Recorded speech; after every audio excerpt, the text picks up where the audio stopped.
A espiritualidade é mais linda do que você pode imaginar. Deus é tão grandioso que às vezes uma partida não é uma partida.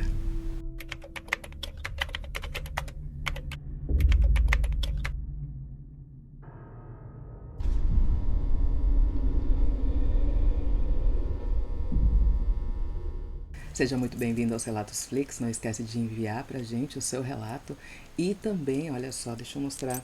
Estamos com o lançamento do patuá de Pombagira no nosso site. Este é um patuá lindo, olha, com essa firma que ela tem dos dois lados uma rosa vermelha. Temos uma firma padrão de Murano e também um tridente de Pombagira. E lembrando que os nossos produtos eles vão cruzados para sua casa. Você só precisa usar esse privilegiado axé e da energia dessas entidades maravilhosas. E que comecem os Relatos Flix. A partida da minha mãe. A minha mãe se chamava Lúcia e era uma pessoa extraordinária, com um coração imenso, cheio de puro amor e bondade. Nordestina festeira, daquelas arretadas. Gostava de uma farra e de reunir a família. Nas datas comemorativas, ela era aquela pessoa coração da família. Tinha personalidade forte e uma autoestima lá em cima. Era feliz e se amava muito. Ela também era médium. E que médium, pérola! Crescemos na doutrina espírita e em seguida para Umbanda. Tudo de bom que nós aprendemos foi graças a ela. A Lúcia passou por muitas dificuldades na vida e sempre se manteve forte, com uma fé inabalável. Mesmo aos trancos e barrancos, criou 3 filhas e um neto sozinha. Enfrentou um câncer de mama aos 40 anos e foi abandonada pelo meu pai. Ela, que sustentava a casa, não nos deixava faltar nada, dava o melhor que podia para nós, deixando muitas vezes ela mesma de lado. Enfim, ela era mãe e pai. Sou a filha do meio de 3 irmãs. Em março de 2018, mudei de São Paulo para Mato Grosso do Sul. Já estava casada e buscava novas oportunidades com o meu esposo, que já era daqui. Minha mãe sofreu muito, éramos apegadas, e eu sempre a ajudava no que precisava. No meio de 2018, descobrimos uma metástase do câncer que ela teve há 18 anos atrás, aquele lá aos 40 anos de idade. Isso foi uma bomba para nós. Eu tinha acabado de me mudar e minhas 2 irmãs grávidas e separadas, e ela começaria tudo de novo. Graças a Deus, todo o tratamento foi custeado pelo SUS, porém era paliativo, ou seja, quando não tem cura. Mas tem qualidade de vida e o paciente pode viver por muitos anos, e assim ela seguia. Nem parecia que ela fazia um tratamento tão agressivo. No final de 2020, Lúcia se queixava de fortes dores na cabeça e tonturas. Como ela também era hipertensa, achávamos que poderia ser pressão ou algum efeito colateral das medicações que ela precisava tomar. Fui passar o Natal de 2020 em São Paulo. Cheguei na casa dela dia 24 e percebi algo estranho. Ela estava diferente, estava confusa, desorientada. Me preocupei, mas pensei que ela poderia ter tomado umas, já que ela gostava de beber às vezes, mesmo estando em tratamento. Bom, eu estava fazendo os afazeres da casa, ouvindo seus relatos, e posteriormente caiu num vídeo do pai Alain Barbieri. Em seguida, ela falou assim: "Nossa filha, gostei desse pastor. Ele fala muito bonito." Pensei: pastor? Lúcia foi médium a vida toda, de umbanda, candomblé, mesa branca. Aí é que eu me preocupei mesmo.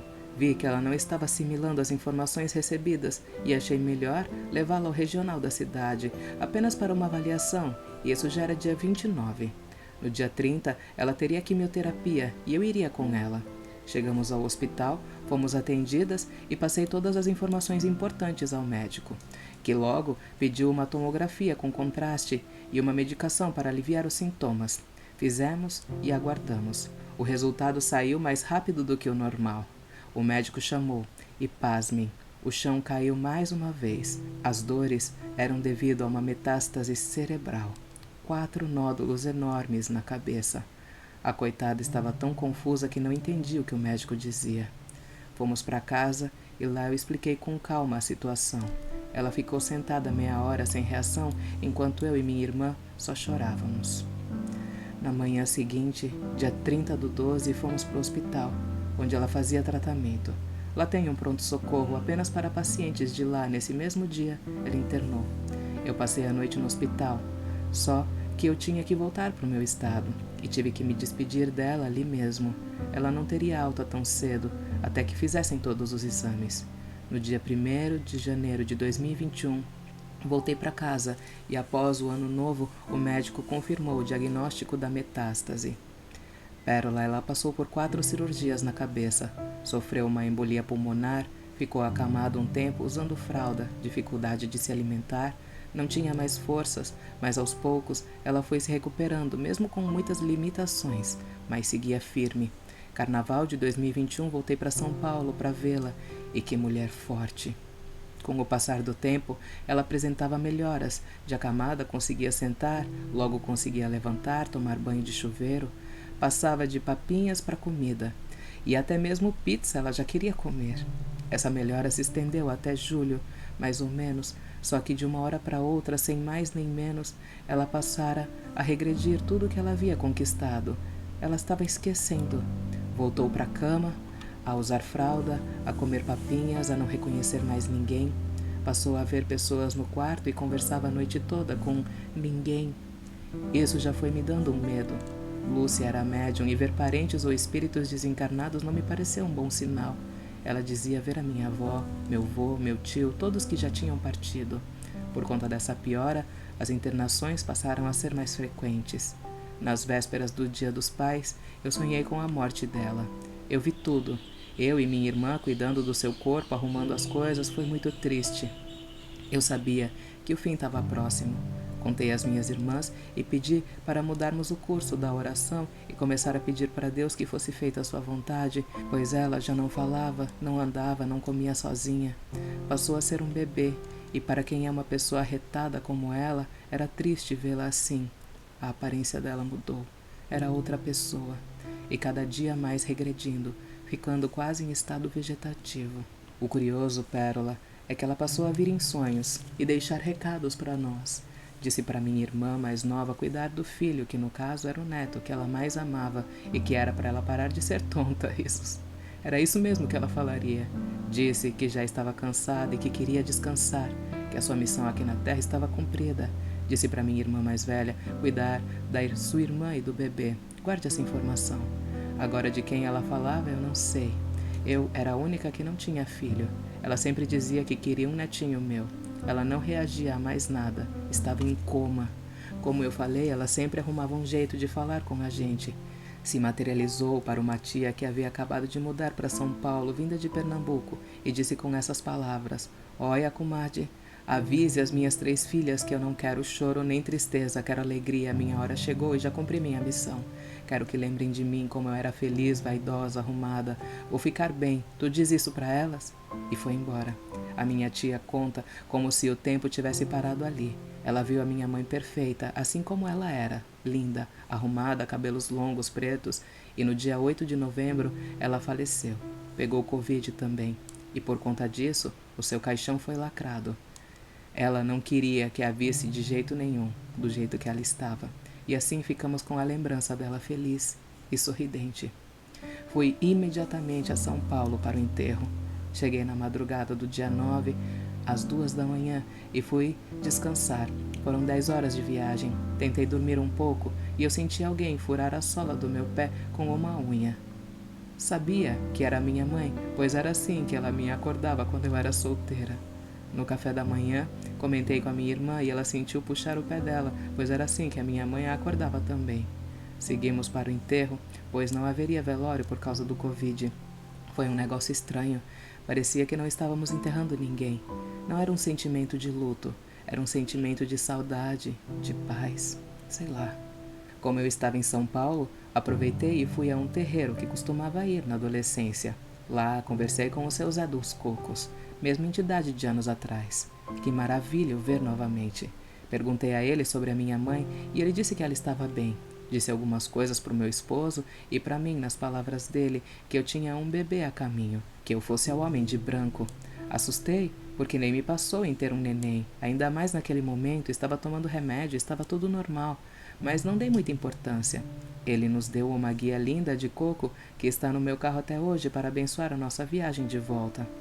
Voltamos para o meu estado e vida que segue. Passaram-se uns dias e falei para o meu esposo: quer saber? Vou parar o remédio. Pérola, eu tinha um bloqueio nessa questão de filhos. Tinha medo, sei lá. Nunca sonhei em ser mãe. Mas mesmo assim, parei o remédio.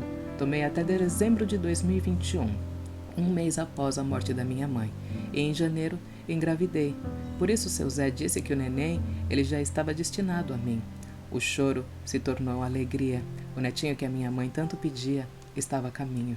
Tive uma gestação maravilhosa, sem complicações, e com 6 meses de gestação voltei a São Paulo. Estava aflita, angustiada, queria chegar lá, ver a minha mãe, abraçá-la.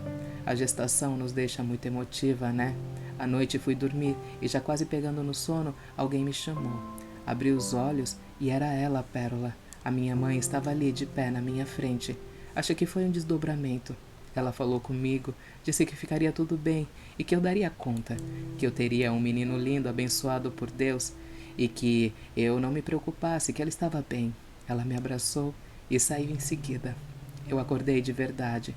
O coração estava acelerado, mas tive certeza que era ela mesmo ali. Eu fiquei muito feliz. O meu bebê nasceu em setembro, lindo e saudável. Tem os olhos da minha mãe. E lembra, lá em cima, ela havia falado para minha irmã mais velha, cuida da sua irmã e do bebê. Então, não era eu. Em janeiro desse ano, a mais nova engravidou também. Era esse bebê que ela estava falando, já que as duas moravam juntas no mesmo quintal. Em sonho, ela apareceu para essa irmã e disse que ela teria uma menina linda e que minha irmã poderia abraçar ela. No caso, a minha irmã mais velha, mais uma vez. E assim é, uma menina. Hoje a minha irmã está com 6 meses, segue sem complicações. Sinto que a minha mãe está sempre por perto, nos ajudando, nos guiando em todos os momentos. Tenho gratidão por tudo que ela nos ensinou. Essa expiação para ela não foi nada fácil. Hoje, sendo mãe, vejo os perrengues que ela passava. Ela era muito devota de Nossa Senhora Aparecida, seu Zé, tranca-ruas, e tinha uma linda pombagira cigana que estava estampada na feição dela. Como ela era linda! Se eu fosse contar tudo, dava um livro. Quero agradecer por tudo e todos os ensinamentos e esse espacinho para a gente compartilhar os nossos sentimentos. Gratidão por tudo, Pérola. Esse é daqueles relatos que dá um quentinho no coração, né? Que faz a gente pensar que a passagem para lá é algo que vai fazer só com que a gente fique, sabe, perto do mesmo jeito, mas de uma maneira diferente, né? Porque a gente não tem palavras suficientes pra gente poder descrever. Mas deixa eu ver a apresentação. Boa noite, Pérola. Me chamo Miss Lene, sou de Nova Andradina, Mato Grosso do Sul. Amo seu canal e já assisti todos os vídeos e hoje quero contar a história da partida da minha mãe. Não tem nada sobre entidades, mas quero mostrar como a espiritualidade é linda e quando a gente segue com amor, tudo fica mais ameno. Pode ser que fique meio longo o relato. Ai, irmã. Olha, você sabe que é muito difícil, né, esse processo de despedida, entre aspas, né? Mas justamente como você disse, né, a partir do momento que a espiritualidade te aconchegou e permitiu, Deus é tão grandioso, né, de permitir que a sua mãe ainda ficasse um tempinho aí falando, olha, faz isso, eu não quero ninguém chorando, tá? Chega, chega. Acabou, parou, não é? Mas a sua mulher, sua mãe, né, mas a sua mãe com certeza, uma mulher de muita luz. Então, muita axé pra você e pra sua família, tá bom? Beijo, irmã. Obrigada por compartilhar a sua história. Família cigana. Oi, Pérola. Sou a Maria do Rio de Janeiro. Dessa vez, quero relatar algo que eu pedi ao meu mentor. Uma certa noite, muito curiosa com o meu lado familiar ancestral, pedi antes de dormir para o meu mentor me revelar quem são minha família de almas. Então, durante a madrugada, me vi num local. Estava escuro ou à noite, não sei. Apenas vi uma igrejinha branca bem antiga, mas muito, muito linda. Tinha uma pracinha do lado da igreja e nessa pracinha estava uma multidão de gente. Fui passando entre as pessoas e no centro tinha um grupo de pessoas dançando, todos a caráter cigano. Mulheres de vestidos coloridos e pandeiros na mão, cheios de fitas coloridas ao redor. Homens com suas vestes coloridas de cetim, algumas mulheres com grandes bandeirolas que tinham imagens de uma passagem da vida deles, todos felizes e dançantes. Tinha um líder, este me observava o tempo todo. Parecia que sabia que eu estava ali para tal finalidade. Ele me observava, um homem muito bonito, olhos verdes cintilantes, marcados com lápis de olho preto, lenço de cetim preto amarrado na cabeça, de cavanhaque preto, camisa de cetim preta também. Na cintura, uma faixa vermelha amarrada de lado e calça preta com botas pretas. Ele contava a história de um homem viajante do mar, um capitão de um navio. O chefe dos ciganos, nas bandeirolas, ilustrava a vida desse capitão. O líder dos ciganos narrava com muita paixão aquela história, enquanto aquele grupo dançava feliz e alegre. Na imagem, ilustrava a imagem de um navio e um sol se pondo no fundo. Na outra bandeirola, a imagem do tal capitão. Um homem bonito, loiro, de cabelos curtos, olhos azuis claros e pele dourada pelo sol. Um colete cor de palha dourada, uma calça de tom azul bebê. Não me recordo de todas as imagens ilustradas nas bandeirolas. Enquanto todos dançavam orgulhosos, aquele homem que narrava a história com orgulho e paixão me apontava aquela imagem do homem, dizendo mentalmente para mim que eu era aquele homem da imagem. Então, para encerrar aquela narrativa, os povos dançantes ofereceram rosas vermelhas para o público e o líder ofertou a rosa para mim, com um sorriso. Enfim, Pérola, esse foi o relato onde eu descobri uma vida passada e uma herança cigana. Grata por compartilhar. Nossa, irmã, eu não sei se é Maria, né? A Maria que enviou. Gente, o relato ele é tão simples, mas, gente, eu me arrepiei inteira com esse relato. Maria, com certeza, esse foi, sim, o seu mentor te trazendo a sua resposta que você pediu. Mulher, que incrível, né? Você ter visto ali uma homenagem sendo feita para você, né? Ali pelo povo cigano. Claro, assim, é uma maneira muito diferente, né? Das entidades estarem apresentando. Nossa, achei incrível o seu relato. Mulher, muito axé pra você, viu? Eu não sei se eu gostaria de saber das minhas outras vidas. Eu já soube de uma vida. Eu não curti muito. Deixa aqui nos comentários se você já soube alguma coisa de uma vida passada tua.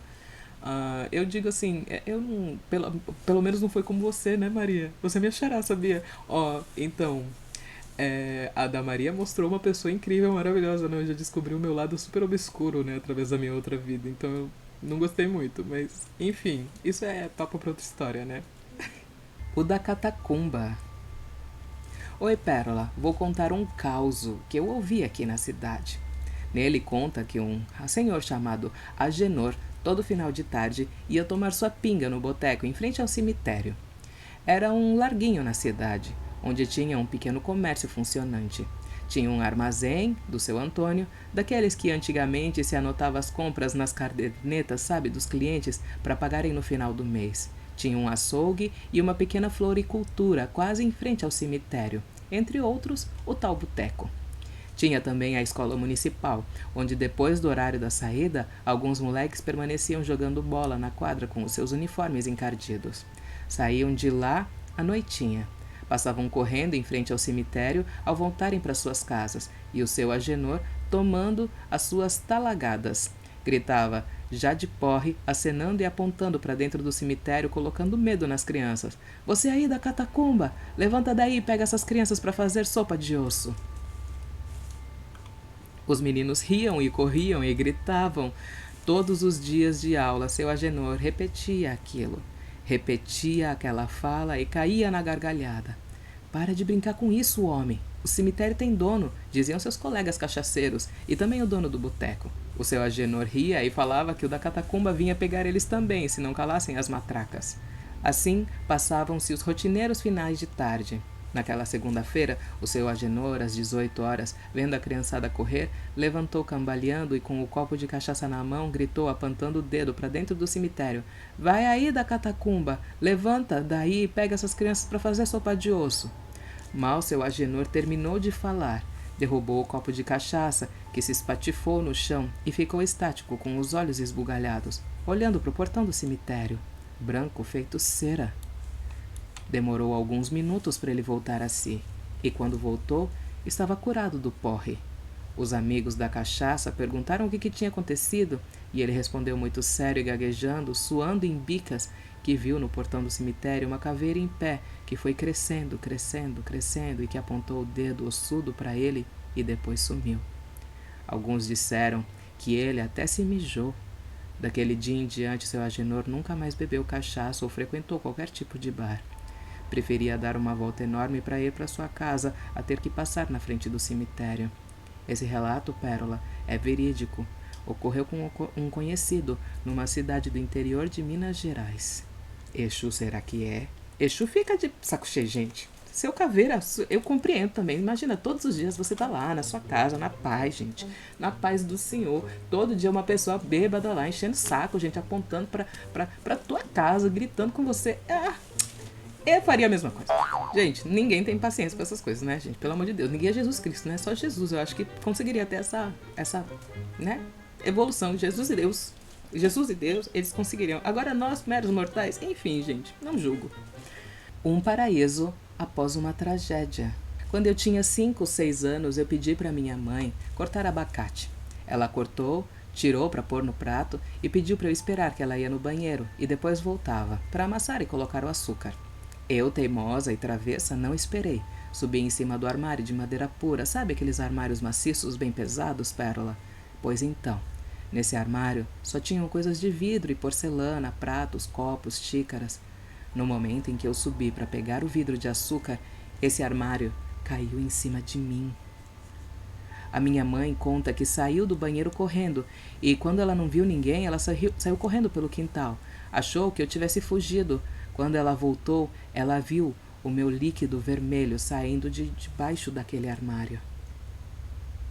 Ela disse que pediu força a Deus para levantar o armário. Ela conseguiu. Disse que parecia que eu tinha completamente estourado. Ela chamou meu primo, que morava em frente à casa. Ele pegou o carro do vizinho e me levaram correndo para o hospital. Quando chegaram lá, explicaram o que houve. Depois disso, lembro meio que inconsciente a enfermeira tirando os vidros de dentro do meu ouvido, nariz e boca. A minha mandíbula e maxilar tinham se quebrado. O médico disse que era um milagre eu estar em coma. Eu fiquei assim por 14 dias, e no último dia antes de acordar eu tive um sonho, em que eu entrava em uma estrada escura e que no fim dela tinha um jardim. Quando eu cheguei na entrada, um homem de branco, sabe, igual aquelas roupas para gira de direita, falou: "Ainda não está na hora de vir para cá." E eu respondi: mas eu não quero voltar, eu gostei daqui." E ele disse: "No momento certo você virá." Foi então que eu acordei e fiquei muito triste por não ter ficado lá. Até hoje dá uma certa saudade quando eu lembro desse lugar. Os médicos disseram que a minha boca nunca mais iria ficar normal, que eu iria ficar com a boca torta, e hoje tudo voltou ao normal. Eu tenho o rosto perfeito. Muito axé, e que Deus te abençoe, Pérola. Mulher, se nasceu de novo praticamente. Também é uma EQM, gente.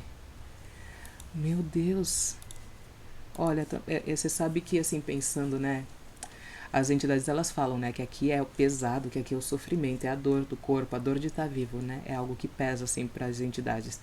Então, assim, eu compreendo também, porque quando eu sofri o meu acidente, eu lembro de quando eu tava num lugar e primeiro, no momento do acidente, eu tava sentindo muita dor, o meu corpo inteiro bagaçou, né? E aí, assim, quando eu fiquei inconsciente, eu lembro de eu sentindo o meu corpo leve, flutuando assim, e eu via nuvens em volta. Já parece estranho, né? A minha EQM, né?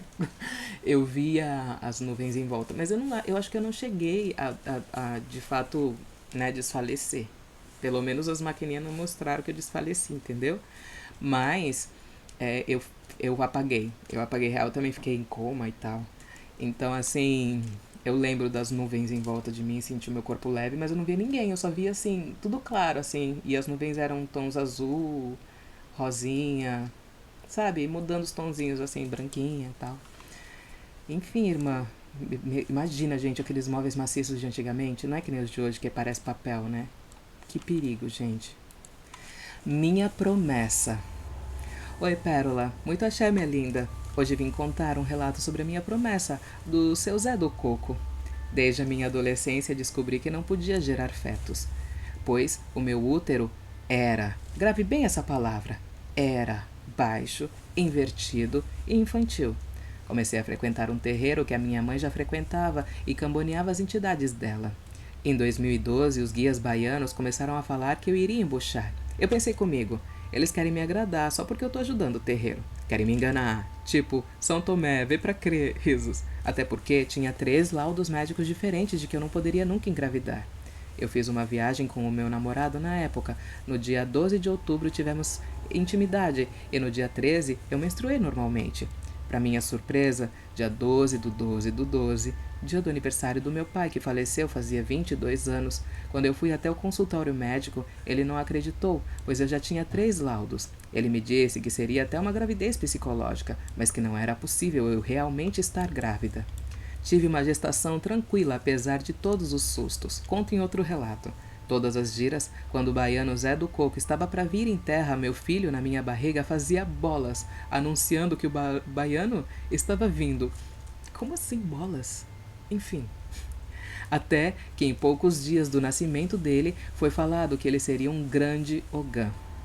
Desde os 15 dias de vida, eu já o levava para o terreiro. Ele dormia quase a gira inteira. Quando acordava, sabíamos que o Zé do Coco ia vir em terra. E depois que ele ia embora, o meu filho voltava a dormir. Risos. Hoje, ele é um Ogã maravilhoso, por opção dele. Logo depois conto o testemunho dele. Tenho 2 filhos, o Jorge, em homenagem a Ogum, e a Alice. Aprendi que quem tem fé consegue tudo. Irmã, muito axé. Muito axé. A Camila, meu amor, obrigada por mandar a sua história. Mulher, milagre isso aqui. E os médicos, o que eles te falaram depois? Quando a criança nasceu, eles falaram o quê? Que o seu útero deixou de ser infantil, invertido e baixo? Nossa, mulher. Eu me arrepiei também com o seu relato. Do Zé do Coco, hein? Um baiano porreta, viu? Saudade desse baiano. Ai, as andanças da vida, né? Fazem com que os ciclos se encerrem. Mas, mulher, e o seu filho virou Ogã mesmo. Axé, salve sua força. E ó, não esquece de me mandar o relato dele, hein? Beijos. Namorando com cristão de família cristã. Oi, Pérola. Eu quero dar o meu depoimento em relação ao que eu estou passando nesse momento. Eu conheci um menino que atualmente é meu namorado. No começo, a gente foi conversando e se conhecendo. Eu sempre deixei claro que eu gostava da Umbanda e coisas esotéricas e que eu frequentava um terreiro. Eu nunca escondi isso dele. Mas quando fomos nos aproximando mais, eu fui conhecendo a família dele. Chegou em um dia que ele falou que não sabia se a gente ia dar certo porque eu era macumbeira e a família dele são super cristãos. Mas que queria tentar porque ele me amava demais e não queria que acabasse o nosso relacionamento. Naquela época, um mês atrás, ele dizia que para ele isso não era um problema. O problema eram os pais dele. Mas, quando chegou mais, eu resolvi me afastar da religião, porque o terreiro estava em férias, e para ele não contar aos pais que eu era um bandista, já que não tinha gira na casa em que eu frequento. Daí o menino vem e me convida para ir com ele para a igreja. E disse que a minha sogra tinha me convidado também. Eu não achei ruim em ir, porque não ia mudar a minha ideologia de religião e eu não ia deixar de acreditar na doutrina da Umbanda. Só que quando eu pisei na igreja, eu senti uma sensação ruim, Pérola. No terreiro eu sentia felicidade, paz, amor. Lá era o contrário. A igreja era evangélica, daquelas de muita gritaria, sabe? No começo, eu estava até achando a igreja legalzinha, só que começou um papo de salvação e de aceitação do Espírito Santo na minha vida. E como eu sou médium de incorporação e eu recebo muito fácil as energias que tentam encostar em mim, no momento eu comecei a passar muito mal. Comecei a sentir aquela vontade de vomitar, sabe? Como se tivesse uma energia ruim encostando em mim naquele momento. O pessoal, do meu lado, perguntando se eu queria receber a oração. Para isso eu teria que subir no palco e provavelmente eu incorporaria alguma coisa para fazer um show besta para os pastores me salvarem. Só que a sensação de incorporar é totalmente diferente no terreiro, sabe? É uma sensação incrível de felicidade, de paz. Já lá, Pérola, eu me senti muito mal. Uma energia muito ruim mesmo. Tentei explicar para ele o que tinha acontecido, mas ele não queria entender que o negócio ruim não era eu. E sim, que estava lá na igreja. Eu estava muito em paz antes de ter entrado lá. Mas eu ainda não entendi o que aconteceu porque eu sou muito nova na religião, de matrizes africanas e espiritual. Mas sei que algo ruim estava querendo incorporar em mim na igreja. E é aquelas igrejas em que o pastor gira e fala um monte de coisa nada a ver, mas é tudo sagrado do Espírito Santo. Só as outras religiões que fazem isso que são do mal. Eu espero que você leia. Já não sei se vou suportar fingir algo que eu não sou, só para agradar alguém. Irmã, é justamente isso. Você tem que ser... vamos assim, você tem que andar em conjunto assim com a sua essência, sabe? Não tem nenhum problema você virar evangélica, sabe? Não tem nenhum problema você virar evangélica, desde que isso te complete, sabe? Agora uma coisa assim na marra, isso não vai te trazer felicidade, isso vai te trazer um incômodo, e mesmo que em algum momento você se converta, e se você se sinta bem de alguma maneira, isso vai de alguma forma, sabe, te agredir, sabe, te prejudicar e fazer com que você não se sinta bem. Agora, aquela pessoa que teve uma transformação guiada através do evangelho e daí então decidiu largar um bando e virar evangélico, aí beleza, gente, vai com tudo, vai, porque o que importa é a fé, o que importa é você ter esse espaço preenchido dentro de você. Agora, dessa maneira assim, irmã, eu acho que nenhum amor vale a pena para isso, sabe? Por mais que, sabe, principalmente assim, esse amor onde ele não tá respeitando a sua fé. Porque se ele tivesse respeitando a sua fé, ele iria pegar e falar para a família dele, olha, minha namorada é um bandista e eu quero respeitar isso que tá na vida dela. E ela é uma pessoa boa e vocês têm que começar a entender que as outras religiões não são ruins. Isso que eu acho que seria o amar, sabe? Então, para mim, eu questionaria esse amor. Enfim, irmã. E já você, né, ama demais, né? Porque você até foi na igreja dele, agora pergunta se ele vai no seu terreiro. Enfim, irmã, o que faz a gente não se relacionar tanto com pessoas cristãs ou evangélicas não é o fato da ideologia religiosa delas, mas sim o fato do preconceito que eles têm contra a nossa religião. Então, muito axé, irmã.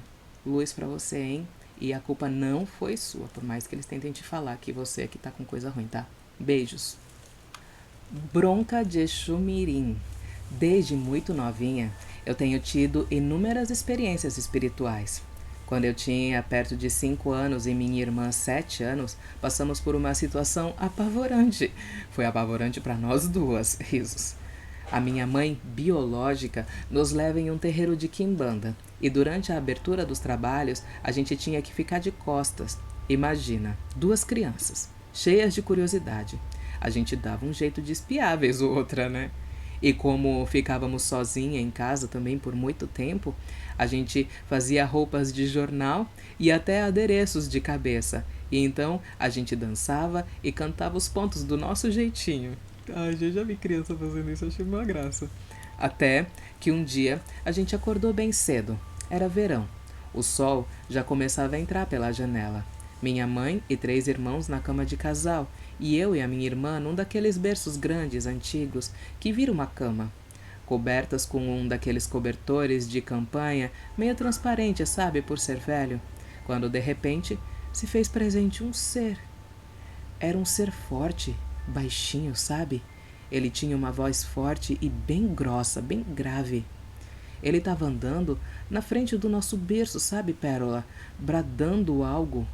A gente sentiu como se ele estivesse brigando com a gente. A gente era muito nova. Eu não consigo lembrar uma palavra do que foi dito, mas a gente entendeu o recado, porque a gente nunca mais brincou daquilo. Pasme, Pérola. Todos estavam no mesmo cômodo e ele estava praticamente gritando de tão bravo, só que ninguém acordou, só eu e a minha irmã. Porém, anos mais tarde, eu contei para minha madrinha, que era mãe de santo, e ela disse que foi um Exumirim que deu uma bronca na gente, pois a gente estava brincando com coisa séria.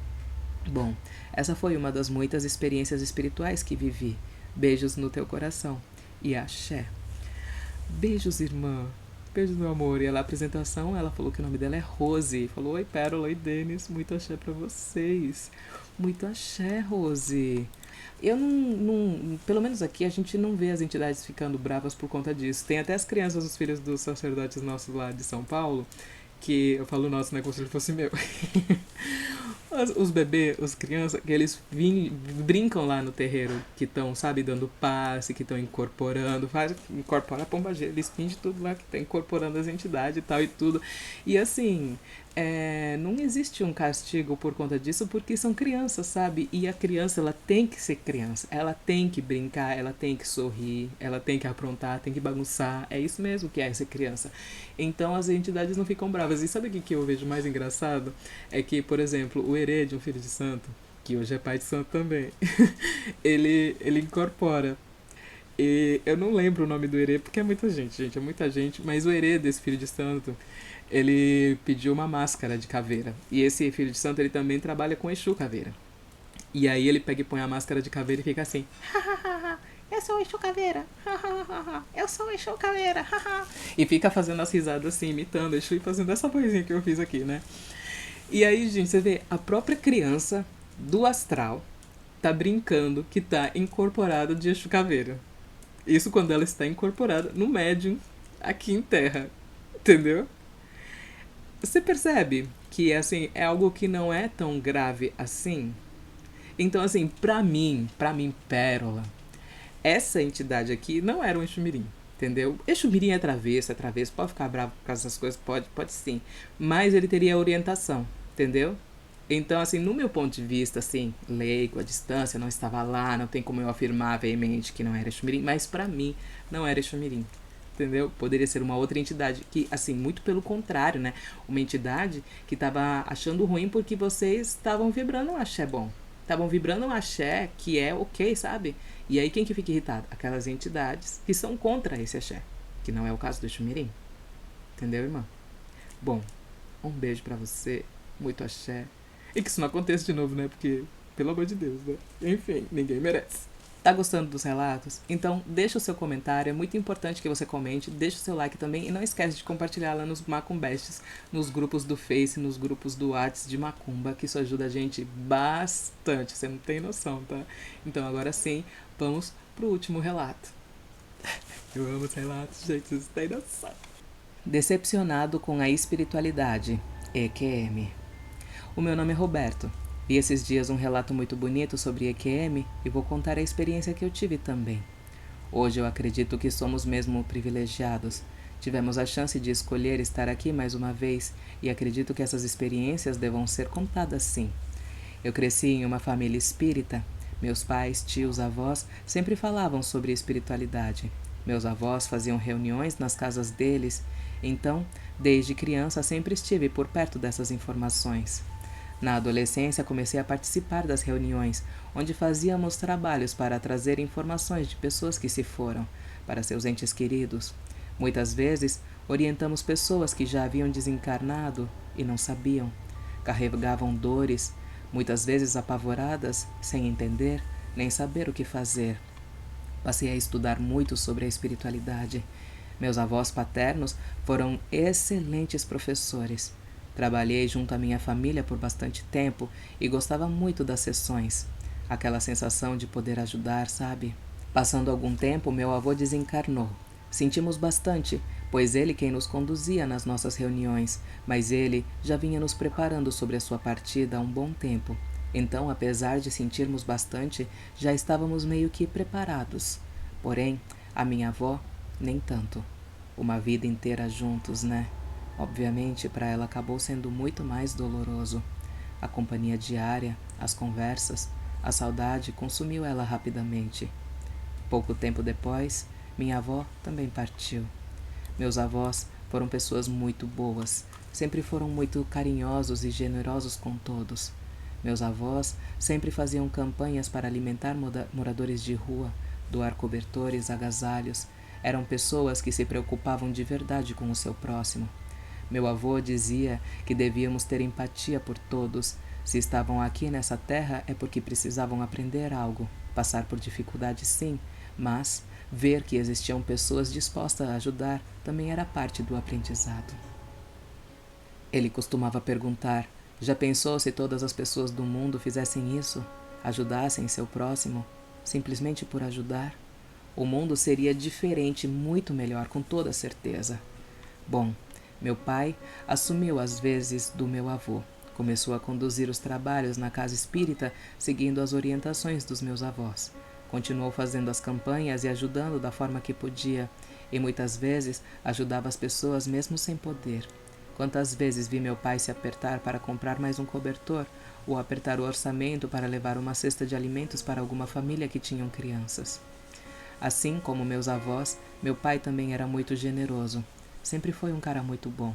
Era professor de história. Adorava ensinar, contar as histórias do mundo. Uma vez, um tempo depois da partida da minha avó, me lembro do meu pai estar meio triste. Perguntei a ele por que ele estava assim. Saudade, meu filho. Seus avós me prepararam para esse momento, mas mesmo assim eu acho que eu não estava completamente preparado. Essa é a única certeza que temos na vida, que um dia iremos morrer. Mesmo assim, nunca estaremos preparados. Agora estou no lugar deles e amanhã você estará no meu lugar. Então vá se preparando porque quando chegar o dia, tanto faz se estamos preparados ou não. Minha mãe também, uma mulher forte, parecia trazer tanto conhecimento quanto a tudo, passava uma segurança no seu olhar, sempre tratou a mim com muito carinho, sempre me ensinou a respeitar as pessoas, a natureza, todo dia agradecer por estar vivo, tendo oportunidades de aprender. Dizia que todo dia eu deveria ser uma pessoa melhor, nunca melhor que os outros, mas sempre melhor do que eu fui ontem. Ou seja, fui sim abençoado por nascer nessa família. Eu passei a amar o que eu fazia também. Em todos os trabalhos, eu estava ao lado do meu pai. Seguimos fazendo o nosso trabalho. Aprendi muitas coisas. Creio que ajudamos muitas pessoas. Conheci uma garota que hoje é minha esposa. Ela não conhecia muito bem sobre a espiritualidade. Veio de família católica, mas rapidamente se encantou e começou a participar conosco das sessões, pois o meu pai conduzia aqueles trabalhos com tanto amor, era impossível não se sentir bem. Teve um dia que meu pai, através do nosso irmão da espiritualidade, avisou minha esposa que a mãe dela deveria tratar um tumor, mas ela deveria ir logo, assim daria tempo de curar. Nessa mesma semana, a mãe dela foi fazer um check-up, encontrou o tumor e removeram depressa, entre outros tantos alertas que presenciei e que foram essenciais para a manutenção da vida de várias pessoas. Passados 3 anos que estávamos namorando, minha esposa, na época namorada, avisou que estava grávida. Fiquei muito feliz. Eu, apesar de ainda bem jovem, já tinha condições para manter a minha futura família. Comecei a trabalhar ainda na adolescência. Sempre guardei dinheiro. Nunca tive muito com o que gastar. Meus pais me incentivavam a guardar ou investir. E eu guardava. Caso meu pai precisasse, eu teria também para ajudar. Ele nunca permitiu que eu desse do meu dinheiro, sempre dava um jeito para acertar as suas contas. Enfim, nesse dia teríamos nossa sessão espírita. Combinei com a minha esposa de contarmos a eles ao final da sessão. Já costumava ser um momento gostoso. Geralmente meus pais estavam muito felizes nesse momento, então eu ia aproveitar aquele clima e dar a boa notícia. Começamos o trabalho. Meu pai sempre fazia as orações de abertura e dávamos as mãos. Fazíamos as orações e dava aquela sequência aos trabalhos. Mas, nesse dia, meu pai pediu para que eu fizesse. Achei que era algo proposital da espiritualidade, já que eu tinha a notícia da chegada do meu filho. Então, fiz as orações agradecendo pela oportunidade e agradecendo a vida. Nesse exato momento em que agradeci a vida, senti a mão do meu pai apertar a minha. Olhei para o meu pai e ele estava pálido, olhos arregalados. Largou a minha mão, colocou a mão no peito e caiu sobre a mesa. Susto, correria, chamamos a ambulância. Infarto fulminante. Meu pai morreu ali, na mesa, se preparando para ajudar as pessoas. Ninguém avisou, ninguém nos preparou. O dia que para mim seria o dia mais feliz da minha vida, meu pai partiu. Não pude dar a boa notícia que ele seria avô. Foi rápido. Não há negociações, não há despedida, não há último abraço. Parou para pensar que hoje você pode ter dado o último abraço em alguém? Pois é, eu, apesar de saber, nem imaginei que passaria por isso. Foi uma dor avassaladora, Pérola. Minha mãe, outrora forte, sempre tinha algo a dizer sobre as passagens da vida. Sempre sabia exatamente como confortar o coração de alguém. Depois daquele dia, era só tristeza. Assim como eu me senti, ela também se sentiu traída pela espiritualidade. Eu me sentia abandonado. Devia ser um dia feliz. Meus avós, meus pais e eu mesmo dediquei minha vida a ajudar pessoas, tanto encarnadas quanto desencarnadas. Fazíamos por amor. Fiquei muito decepcionado e desanimado. Parei com os trabalhos na casa espírita. Dediquei meu tempo ao meu trabalho e à minha família. Minha mãe foi ficando cada vez mais triste depois da partida do meu pai. Só fui ver um sorriso no rosto dela quando meu filho nasceu. Quando meu filho estava com 1 ano e 1 mês, eu já não queria mais saber de nada sobre espiritualidade. Já tinha fechado a casa há mais de 1 ano. Minha mãe morava conosco e num belo dia, logo de manhã, ela me falou: "Filho, eu acho que a gente cometeu um erro." Nesse momento, ela me olhava com aquela segurança que eu não via desde quando meu pai partiu. Seu pai dedicou a vida dele em fazer os trabalhos na casa espírita. Ele amava aquilo, seus avós também. Não é certo a gente abandonar tudo. Eu, ainda decepcionado com a espiritualidade, relutei. Disse a ela que não era justo fazer a gente sentir tanta dor num dia que não deveria ser assim. Disse que não faria mais nada. Ela ainda argumentou dizendo que sentia que seu pai queria que continuássemos, mas não dei importância e saí para trabalhar. Trabalho numa cidade vizinha. Costumo ir de moto porque é mais rápido e mais econômico também. Assim que entrei na cidade, em um cruzamento com um posto de gasolina de esquina, o semáforo estava vermelho. Parei próximo ao posto. Nesse momento, escutei um barulho de carro batendo.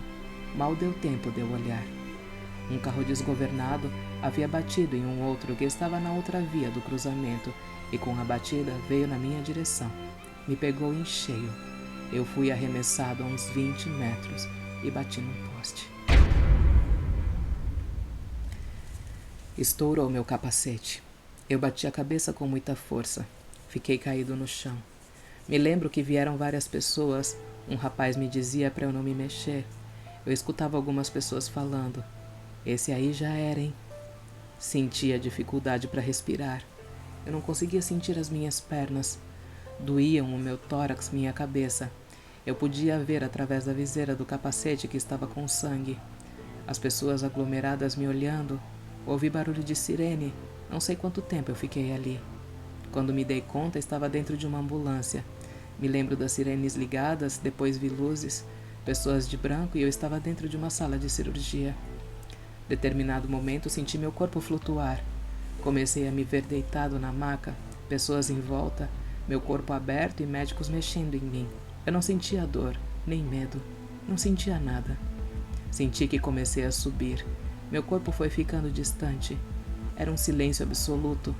Quando me dei conta, eu estava sentado num banco num lugar, como uma praça. Haviam algumas pessoas brincando, animais soltos, cães, gatos, pássaros. Havia um senhor gesticulando para as crianças que brincavam. Parecia que ele estava tentando mostrar algo, e então ele olhou para mim e acenou, como se estivesse me cumprimentando. Começou a caminhar na minha direção. Esse senhor aparentava ter seus 50 e poucos anos, mais ou menos, a mesma idade do meu pai quando ele morreu. Ele se aproximou com um sorriso no rosto e disse: "Que bom poder falar com você, Roberto. Vou já avisar que você está aqui." Ele se virou e falou para uma mulher: "Olha quem está aqui, Adélia." Adélia era o nome da minha avó. Sim, eram meus avós. Estavam rejuvenescidos. Minha avó me abraçou. Fui tomado por uma emoção muito forte. Minha avó pegou nas minhas mãos e nos sentamos de volta no banco onde eu estava. Meu avô de um lado e minha avó do outro. Eles me abraçavam felizes e eu desabei a chorar. Depois de um tempo entre choros e abraços, meu avô me perguntou: "Por que abandonou nossos irmãos, Roberto? Seu pai não poderia ter feito a passagem em lugar melhor? Estavam todos de prontidão, esperando o momento para acolher ele prontamente." Então, começaram a surgir perguntas na minha cabeça. Eu morri? Cadê meu pai? Meu Deus, o meu filho? E a minha esposa? A minha avó me acalmou dizendo: "Calma, Roberto. Te trouxemos aqui para você saber que todos estamos bem. Imaginamos que a chegada do seu filho fosse o momento mais adequado para amenizar a dor, porque o seu pai teria que vir. Ele concluiu a sua missão e teria outro compromisso mais adiante. E sim, ele está bem e se preparando para voltar. Ele não vai se lembrar de você agora, mas eu vou te mostrar." E eu vou chorar. Meu avô foi até onde estavam as crianças brincando e veio de mãos dadas com um menino que, ao me ver, veio correndo na minha direção e me abraçou muito forte. Logo em seguida, o menino olhou para o meu avô, apontou para mim e perguntou: "Quem é ele? Eu gosto dele. Ele que vai ser meu pai?" Meu avô sorriu e disse que sim. Minha avó disse baixinho para mim: "Ele não vai se lembrar de você agora." Aquele menino era o meu pai se preparando para reencarnar, Pérola.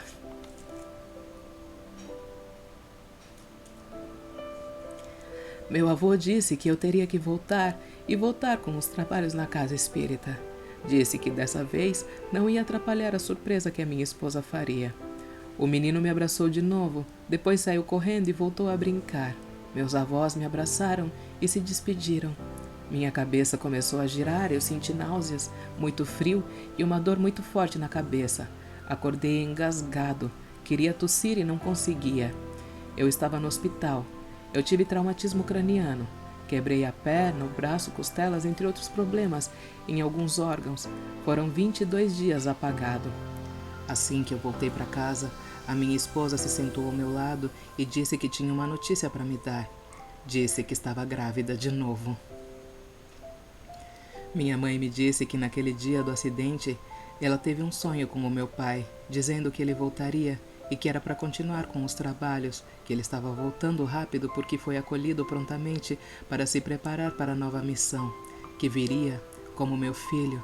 E nesse mesmo dia, a minha esposa havia contado à minha mãe que estava grávida e que faria uma surpresa para mim quando eu chegasse em casa. Bom, claro que voltei com os trabalhos na casa espírita. Meu segundo filho nasceu, seu nome é Alberto, mesmo nome do meu pai. E ele é a cara do meu pai. Eu vi um relato de EQM e não podia deixar de contar o meu. Obrigado pela oportunidade. Ah, e sim, na nossa casa recebemos cartas de diversos irmãos. Talvez seu canal seja um veículo para comunicar às famílias que ainda estão por aqui. Se não houver problema, me avisa que te envio cartas e você lê as mensagens. Vamos para a apresentação. Não teve, eu li a apresentação. Roberto. Meu Deus. Roberto, muito obrigada pelo seu relato. E, poxa, você sabe que seria interessante, né, trazer aqui no canal um quadro de mensagens psicografadas e seria interessante e é aproximado, né, do nicho já que a gente trabalha. Então, eu acho que é uma ideia super válida. Então, se você que está me assistindo tiver alguma mensagem psicografada que você queira compartilhar, me manda também, né? Também é algo interessante, algo agregador. E, nossa, muito incrível, assim, né? O seu pai partir e já voltar de prontidão como teu filho, né? Então, surreal, surreal e extraordinário e emocionante também. Então, fiquei sem palavras. Muito axé pra vocês, muito obrigado. Não esquece de compartilhar, não esquece de deixar o like, de deixar o seu comentário aqui. E axé.